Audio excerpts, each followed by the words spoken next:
Bien, hola. Antes de que vayamos a la solución de los agujeros negros rotantes o elementos rotantes, que se conoce como la métrica de Kerr, em, quiero hacer algunas consideraciones generales sobre lo que conocemos como horizontes de eventos.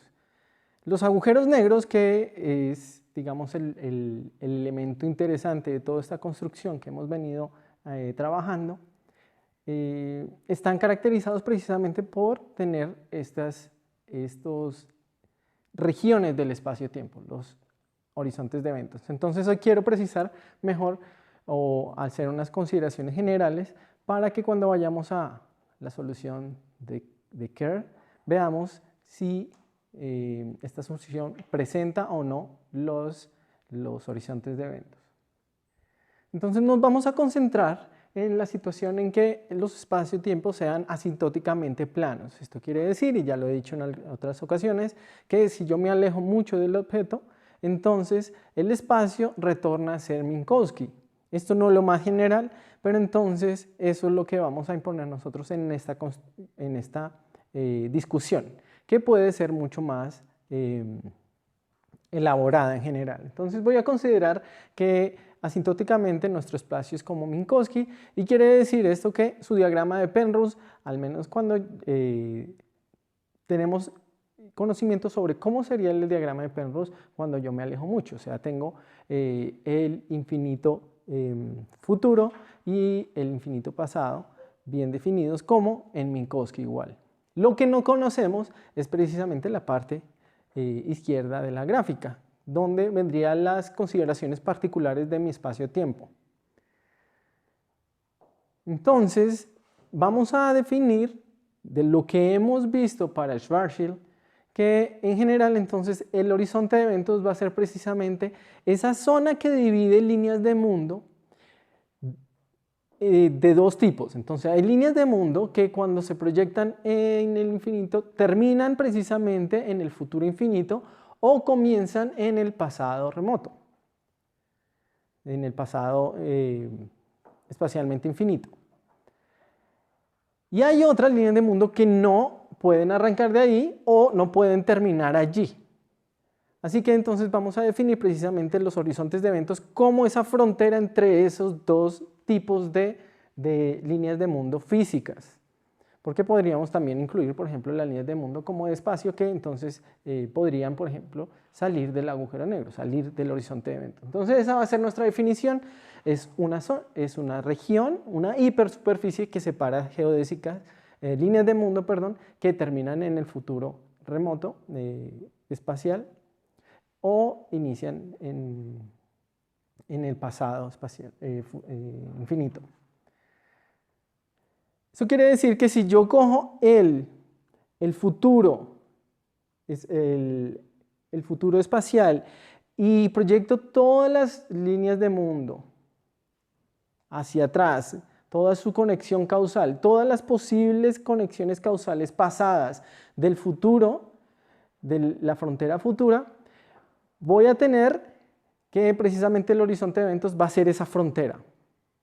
¿Sí? Yo proyecto todos esos posibles puntos que están conectados causalmente con el futuro y la frontera va a ser el horizonte de eventos. O cojo el pasado, la frontera pasada, y la proyecto con líneas de mundo física hacia arriba, hacia el futuro, y va a haber una frontera que me va a definir el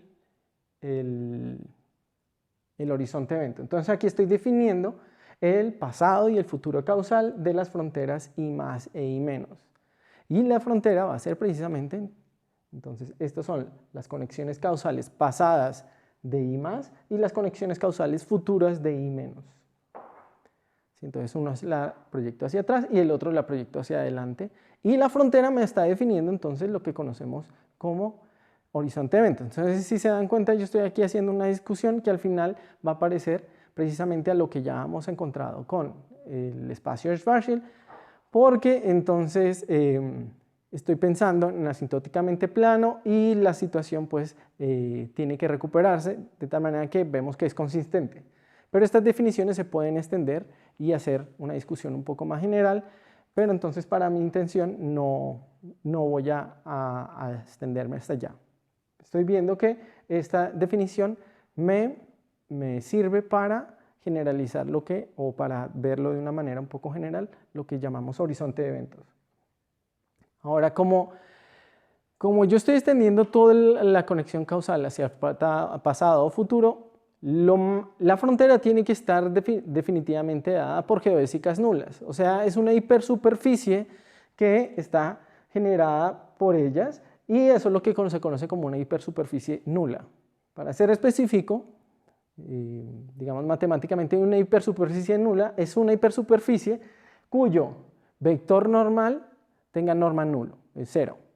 ¿Sí? Estamos hablando de variedades lorentzianas donde pues, la norma no es positiva definida y entonces voy a tener la posibilidad de que esto suceda. Entonces, si el vector normal tiene norma cero, quiere decir que él mismo puede ser tangente a la superficie. No solamente es normal, sino también tangente. Y en ese caso, entonces hablamos de hipersuperficies nulas. Ese es el caso para los horizontes de eventos. Entonces, tenemos los horizontes de eventos son la frontera de la conexión causal de I menos e I más, bien sea hacia el futuro o hacia el pasado, para cada caso, y es una hipersuperficie nula. Entonces estoy siendo bastante superficial en la definición. No quiero adentrarme y hay textos donde ustedes pueden ahondar mejor y ser mucho más cuidadosos en la construcción misma de lo que estoy diciendo. Pero entonces esto me permite ver algunos casos particulares donde puedo encontrar, digamos, decir que efectivamente estoy encontrando un horizonte de eventos.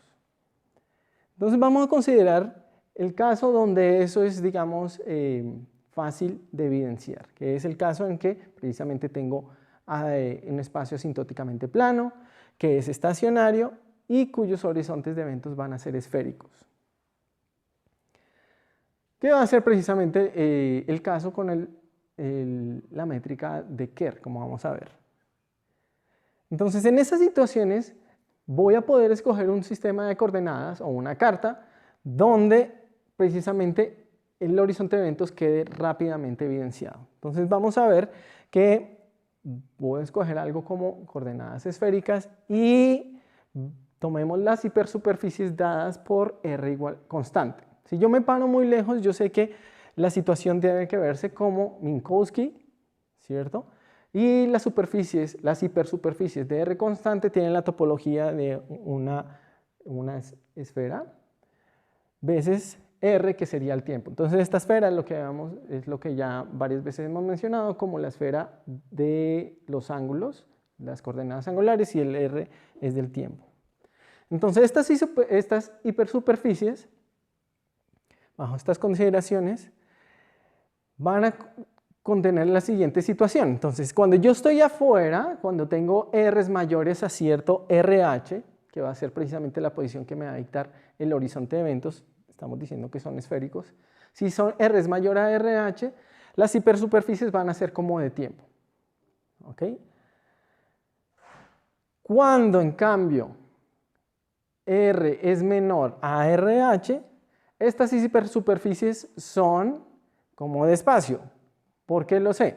Porque habíamos dicho que precisamente la hipersuperficie que define el horizonte de eventos es una hipersuperficie nula. O sea, tengo que ella como tal tiene que ser una hipersuperficie como de luz, o sea, nula.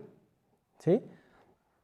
O sea, aquí lo que estoy diciendo simplemente es tomando un caso especial donde yo evidencio la forma de la hipersuperficie, dijimos que era esférica, y utilizo lo que acabamos de decir, que tiene que ser una hipersuperficie nula, entonces esto se satisface.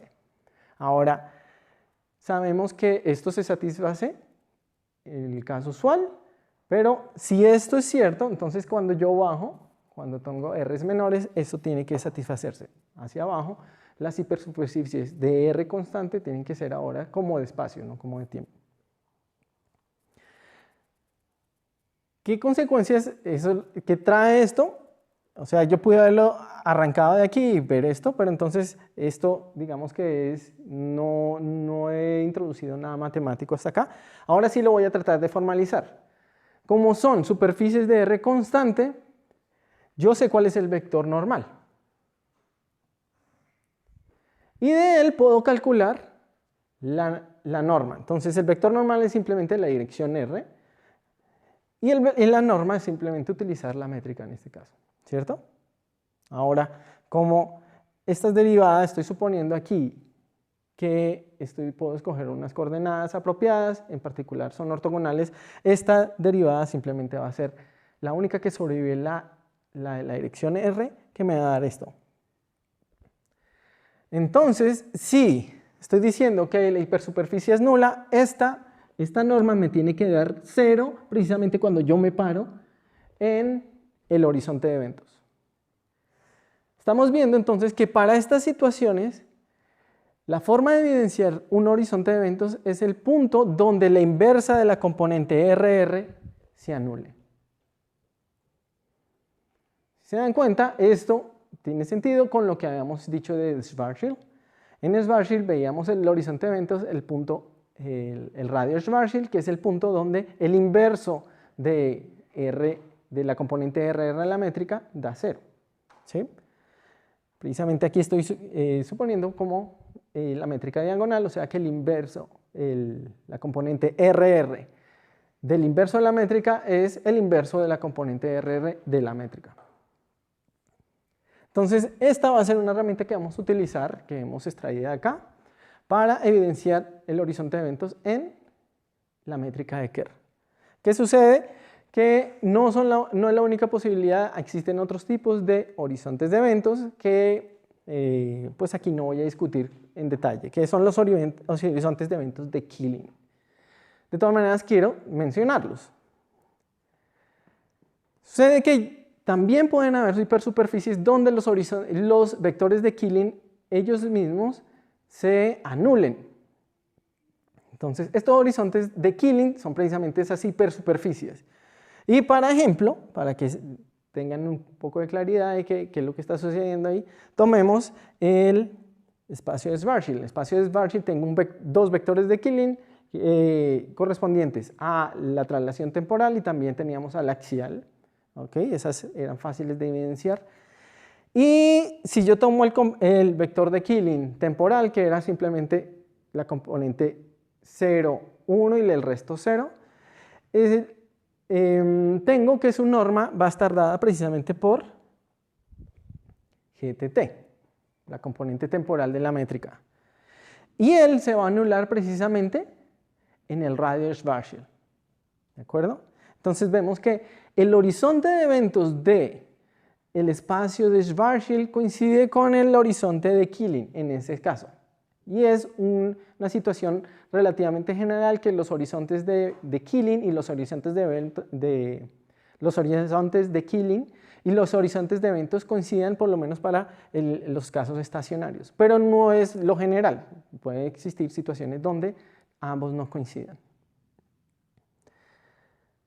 Entonces, por ahora yo quería hacer algunas apreciaciones un poco generales sobre cómo identificar horizontes de eventos. No he sido preciso y una discusión más profunda pues la pueden encontrar en textos como el texto de Michener, Thorne y Wheeler, donde esta descripción un poco más topológica de lo que es el horizonte de eventos se da con mucha más precisión. Y tampoco he extendido sobre esto, donde precisamente arrancan bastantes resultados matemáticos importantes de los agujeros negros, que es precisamente los teoremas de la mecánica de agujeros negros, la gravedad de superficie de los agujeros negros, que tiene que ver precisamente con estos horizontes de Killing, y al final resulta en los teoremas de área de Hawking y los teoremas de singularidad también de Hawking y Penrose. Pero nuevamente repito, ese no era como el interés de este curso, pero ya tienen algunas herramientas para atacarlo. Entonces nos vamos ahora sí para la métrica de Kerr. Allá vamos. Gracias.